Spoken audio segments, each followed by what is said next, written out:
Je vais vous montrer quelque chose de génial. Nous vivons dans 3 domaines. Si vous saisissez cela, cela va changer votre vie.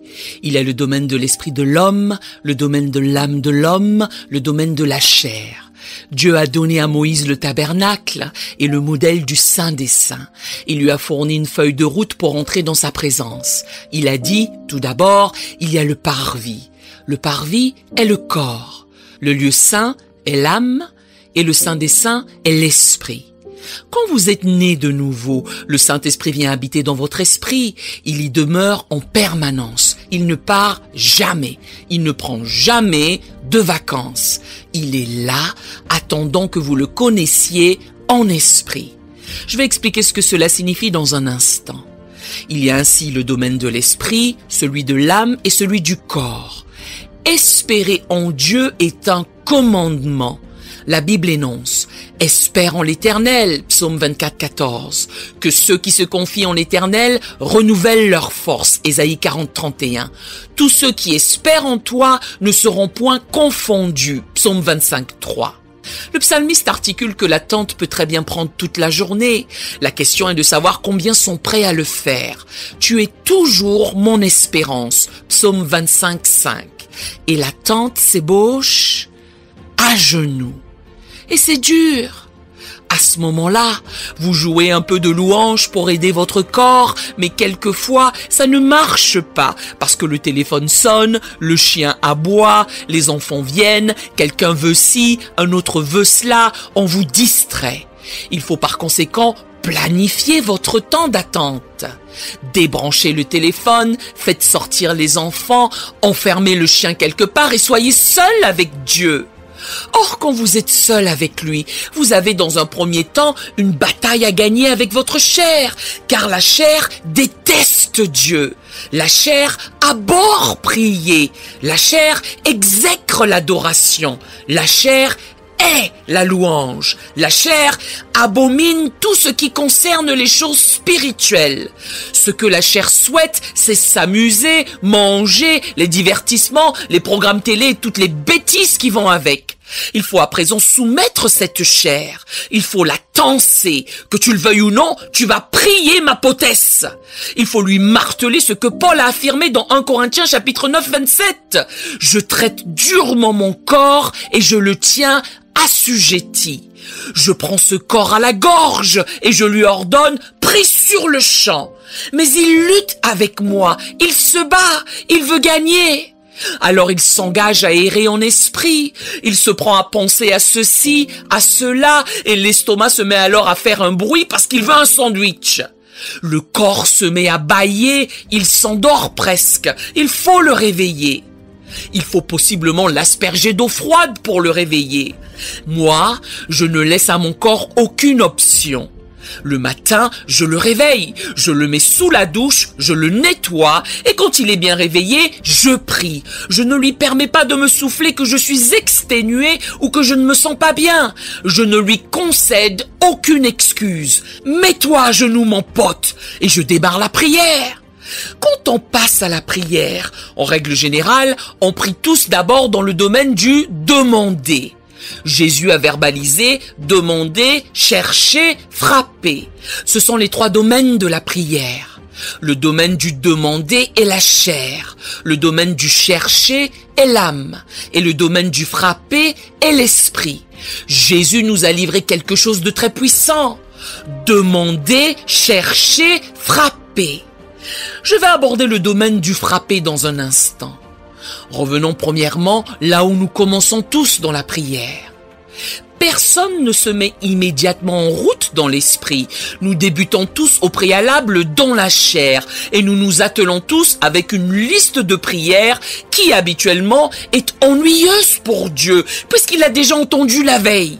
La liste s'amorce par « Bénis-moi, garde-moi, pardonne-moi, bénis ma maman, bénis mon papa, sauve mes proches et n'oublie pas mon chien ou les animaux de compagnie pour lesquels on prie. » On prie la même chose tous les jours. Or, voilà ce qui se produit. Quand on se met à genoux, ce qu'on ne sait pas, c'est que la raison pour laquelle nous n'y sentons pas la présence de Dieu est qu'il n'y est tout simplement pas. Il n'y a pas de présence de Dieu sur le parvis. C'est le domaine et le monde de la chair. C'est dans ce domaine que les démons opèrent. Par contre, il est impossible aux démons d'entrer dans le Saint des Saints, le domaine de l'esprit. Ce domaine est dépourvu de démons. Cela dit, il leur est possible d'entrer dans le lieu saint, dans l'âme, si on leur en donne la permission. Dans le parvis, le corps, ils y entrent sans notre permission. C'est de ce fait dans le domaine de la chair que la bataille fait rage, et elle a lieu dans la pensée. 2 Corinthiens 10:5. Car les armes avec lesquelles nous combattons ne sont pas charnelles, mais elles sont puissantes par la vertu de Dieu pour renverser des forteresses. Verset 5. Nous renversons les raisonnements, c'est dans la pensée. Et toute la hauteur qui s'élève contre la connaissance, c'est dans la pensée de Dieu. Et nous amenons toute pensée captive à l'obéissance de Christ. L'Écriture a mentionné la pensée 3 fois. Les armes avec lesquelles nous combattons ne sont pas charnelles, soyez attentifs ici, mais elles sont puissantes par la vertu de Dieu pour renverser des forteresses. Puis, elles nous dévoilent la nature de la bataille, renverser les raisonnements, à savoir la pensée et toute hauteur qui s'élève contre la connaissance, c'est dans la pensée, et amener toute pensée captive. Pensée. La bataille est donc dans la pensée. Ainsi, lorsqu'on se met à prier, notre pensée guerroie contre nous. On prononce le nom de Jésus au moins 50 fois. Père, Père, Père, oh aide-moi Père, oh cher Jésus, oh j'applique le sang, alléluia, amen, louez le Seigneur. On ne fait que rabâcher la même chose. On est convaincu qu'on ne va nulle part avec ça. Bien au contraire.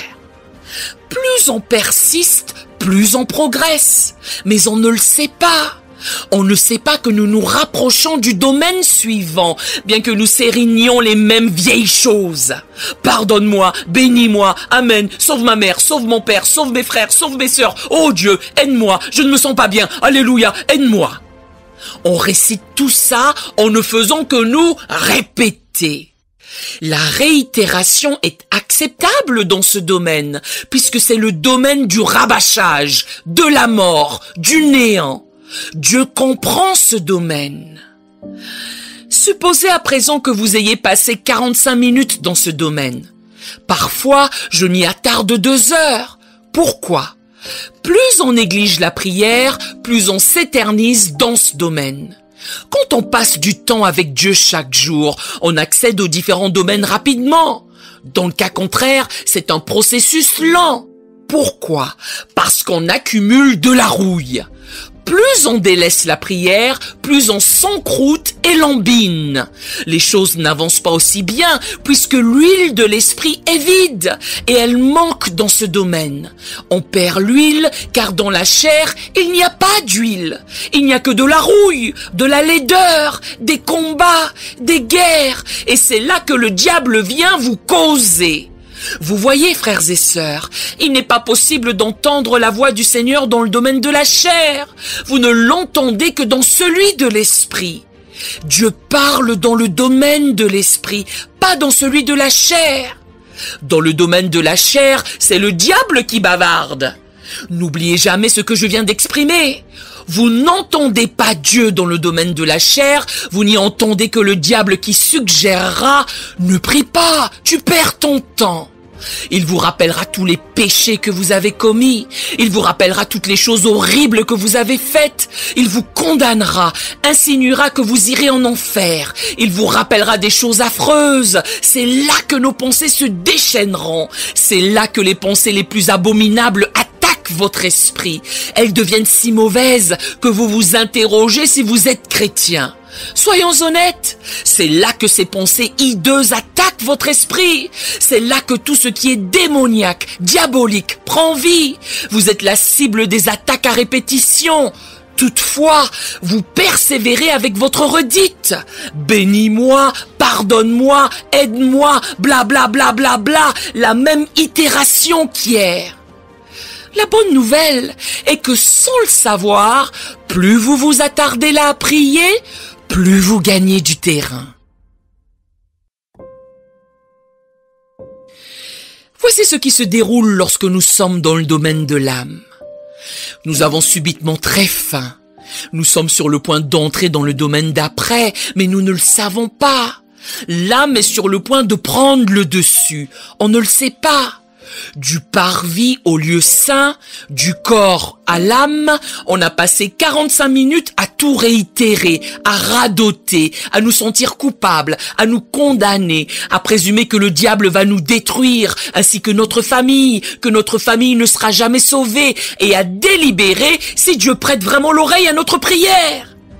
Qui se reconnaît dans ce que je dépeins? Levez la main. On est tous passés par là. À présent, voici ce que font certaines personnes et c'est si triste. Au seuil du domaine suivant, ils décident de descendre se faire un sandwich juste au cas où pour se sentir plus en forme. Ça va éventuellement me permettre de tenir plus longtemps dans la prière. Laisse-moi manger un petit quelque chose. Ou alors, ils décident d'aller jeter un coup d'œil sur leurs enfants, de passer le coup de fil auquel ils ont pensé durant la prière, de lire leur email pour voir qui leur a envoyé un petit mot, histoire de faire une petite pause. Lorsque vous faites cela, mes bien-aimés, après votre petite pause, votre sandwich, vous allez devoir repartir au parvis et tout refaire. C'est une certitude. Vous venez de perdre 45 minutes. Si vous oubliez Dieu, vous allez reculer. Si vous êtes intelligent, vous allez vous maintenir là. Durant tout ce temps, c'est votre corps qui vous a dicté quoi faire. Durant tout ce temps, vous vous êtes interrogé sur ceci, sur cela, en vous condamnant, et le diable vous a attaqué en vous remettant en mémoire des choses, vos péchés, vos problèmes, vos amis, vos émotions, vos luttes, les bêtises, le chaos, tout est là. Et au milieu de tout ce fouillis, vous criez « Père, aide-moi, oh Jésus !» Vous dites même des choses religieuses, vous devenez extrêmement dévot dans le parvis, la chair. Mais Dieu n'est pas là. Vous dites même Alléluia des myriades de fois, mais il n'y a pas d'onction, pas même une larme. Vous êtes aussi sec et mort que la mort elle-même. Vous n'avez fait qu'itérer vos propos. C'est également dans ce domaine que vos mots sont montés jusqu'au plafond pour redescendre aussitôt et vous revenir en pleine figure. Ils n'ont mené nulle part. Mais si tu ne bouges pas, mon frère, si tu demeures là, il y a une ligne invisible entre le parvis et le lieu saint, entre le domaine de la chair et celui de l'âme, et beaucoup de chrétiens l'ont franchi, puisqu'à la seconde où vous l'enjambez, vous ouvrez la porte de la réalité pour y entrer, et d'emblée, quelque chose s'opère. Votre âme est vivifiée. Vous avez attendu, espéré et obéi à Dieu. Les gens racontent, attendre ou espérer en Dieu dénote ceci, ça sous-entend cela. Oh mon frère, espérer, se confier veut dire attendre. Ça ne veut rien dire d'autre. Ne vous mettez pas à mal interpréter la parole de Dieu. Espérer, se confier en Dieu, c'est attendre Dieu. Vous avez attendu des dentistes, des médecins et des avocats. Ne pouvez-vous pas attendre Dieu ? Oui, mais je ne sens rien du tout. Tu n'es pas censé ressentir quoi que ce soit. Oui, mais la présence de Dieu n'est pas là. Il n'est pas aveugle, il peut te voir. Il attend juste que tu franchisses le seuil de ce domaine. Lorsque c'est le cas, quelque chose d'extraordinaire a lieu. Brusquement, tout devient tangible. Je ne dis presque plus rien et mon cœur devient réel. L'honnêteté transperce mon âme. Je ne me répète pas dans ce domaine. Au lieu de cela, je murmure, je loue le Seigneur. Je le remercie d'être si bon avec moi. Dans ce domaine, la parole de Dieu s'empare de moi.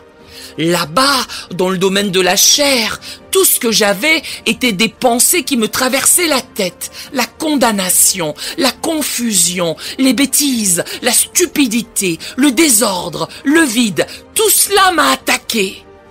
Mais ici, dans le domaine de l'âme, les promesses se mettent à jaillir de mon âme.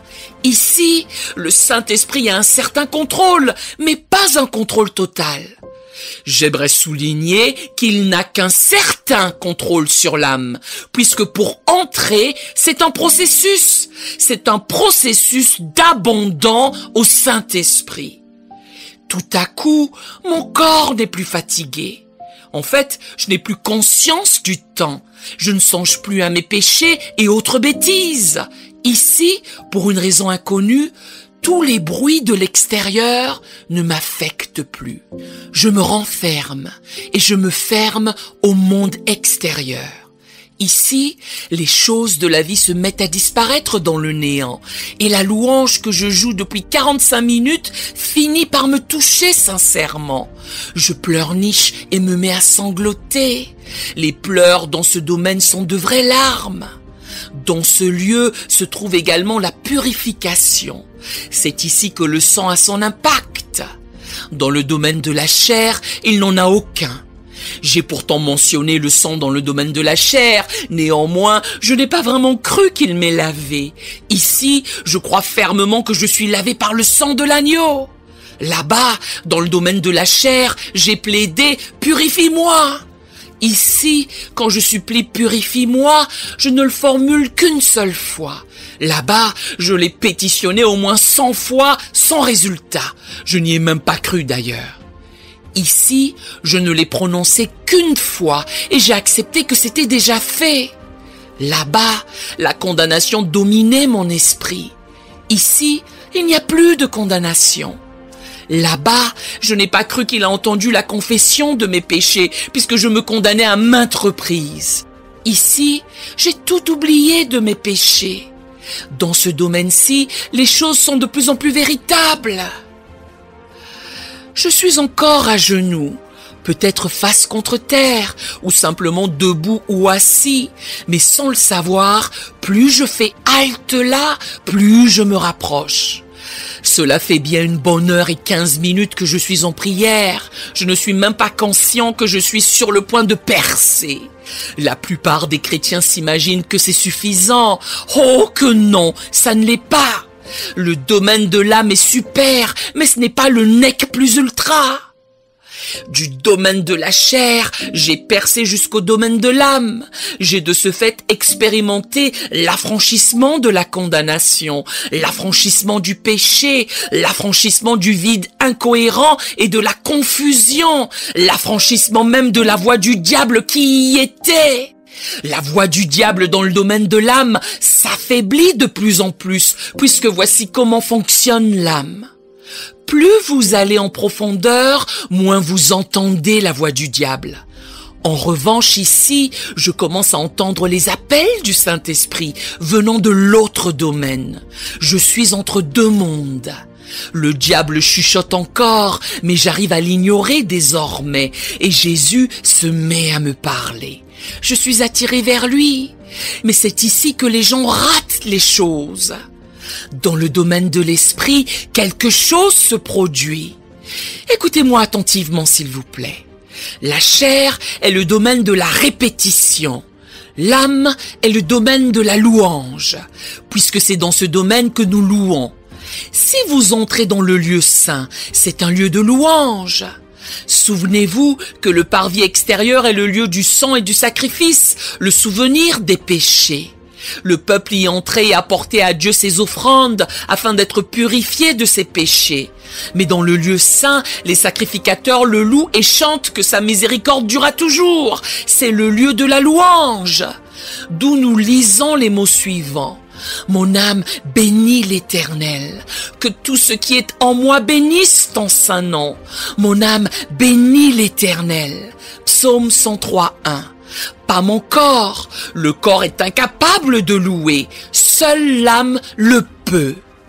Pourquoi t'as battu mon âme et gémis-tu au-dedans de moi? Espère en Dieu, car je le louerai encore, il est mon salut et mon Dieu. Il parle à son âme. L'âme commence à louer Dieu. L'âme invente de nouveaux chants pour lui. Maintenant, je chante des chansons que je ne connaissais même pas dans le domaine de la chair. Ici, le chant de l'esprit est une réalité. Combien ont été dans ce domaine? Levez vos mains. Vous y êtes déjà allés. Ici, je loue et je magnifie son nom. Ici, je lui confie combien il est merveilleux.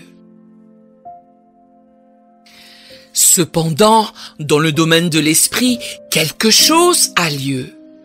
Pendant que j'étais dans le domaine de l'âme, sans m'en rendre compte, je me suis rapproché du domaine de l'esprit, puisque plus je demeurais là, plus je m'avançais. Et soudain, quelque chose s'est passé. Il y a eu un changement de domaine. Comment est-ce que je sais que ça a changé? Pour la raison que d'un seul coup, je ne cherche plus, je ne loue plus, je ne parle plus. Le calme envahit mon être ici. Dès que j'entre dans ce domaine, un silence sacré inonde mon être. Je ne dis même plus rien du tout, pour la raison que dans ce domaine, je ne demande pas. Dans ce domaine, je ne désire pas. Dans ce domaine, je frappe à sa porte. Comment faut-il frapper à sa porte? Par un silence sacré. Le silence est le plus puissant des coups dans les lieux célestes, puisque la parole de Dieu nous intime. Arrêtez et sachez que je suis Dieu. Psaume 46, 10. Quand je suis dans ce domaine, quelque chose advient, et c'est écrit dans les Écritures, c'est trop fort. Vous rappelez-vous de ce que j'ai exposé plus tôt dans 1 Corinthiens 6, 17. Mais celui qui s'attache au Seigneur est avec lui un seul esprit? La plupart des chrétiens en font rarement l'expérience. Je suis dans la présence du Seigneur. Sa présence pénètre mon être. Et voici ce qui se produit. Psaume 42, 7. Un flot appelle un autre flot au bruit de tes ondées. Toutes tes vagues et tous tes flots passent sur moi. Savez-vous ce que sont des ondées? Une tornade. J'entre dans un tourbillon céleste. Il m'enveloppe dans ce vent impétueux qu'Ézéchiel a vu, avec une grosse nuée, rappelez-vous, et une gerbe de feu. Ézéchiel 1,4. Le mot flot sont des vagues géantes de la présence de Dieu. C'est là que la présence de Dieu emplit mon être en puissance. À ce moment-là, je ne suis plus en train de prier, je ne suis plus en train de louer, je suis en train de communier. Il y a une communion dans ce domaine. Il y a un verset dans le psaume 22 qui est répété dans Hébreux 2 et qui stipule ceci. Je publierai ton nom parmi mes frères, je te célébrerai au milieu de l'assemblée. Psaume 22, 22. Quand on prend Hébreux 2, on lit le même verset. Car celui qui sanctifie et ceux qui sont sanctifiés sont tous issus d'un seul. C'est pourquoi il n'a pas honte de les appeler frères. Le verset 12 communique exactement la même chose que Psaume 22.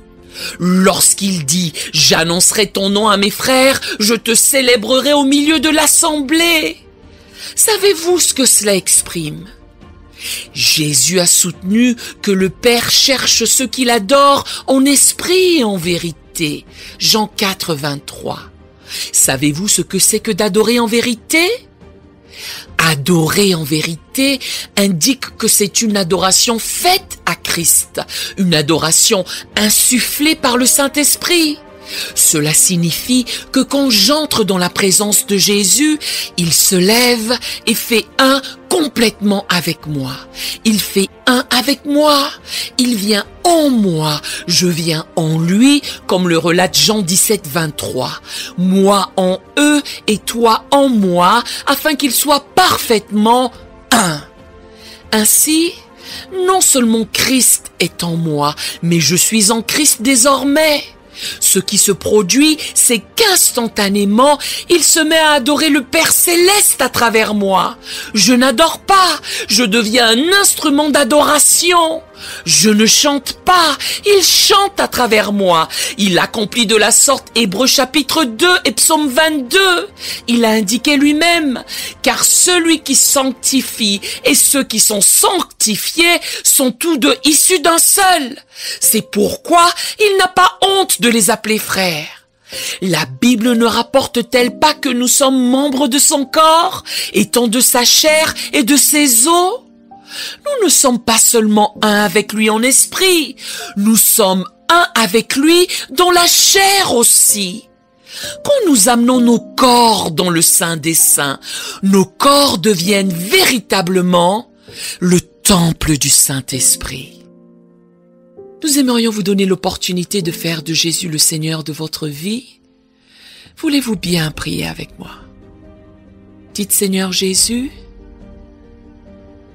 je me repens de mes péchés. Viens dans mon cœur. Je fais de toi mon Seigneur et Sauveur. Et merci Seigneur pour le baptême du Saint-Esprit en moi. Dans le nom de Jésus. Par cette simple prière, nous croyons que vous êtes nés de nouveau, allez dans une bonne église qui est basée sur la Bible, donnez à Dieu la première place. Nous espérons de tout cœur que ce message vous encouragera. Si vous connaissez quelqu'un qui puisse être encouragé, s'il vous plaît, envoyez-le lui. Édifions le corps de Christ ensemble. Nous publions un nouveau message chaque lundi et un message court chaque jeudi. Appuyez sur la cloche des notifications pour vous le rappeler. Merci infiniment de nous soutenir en vous abonnant à notre chaîne. Que Dieu vous bénisse abondamment.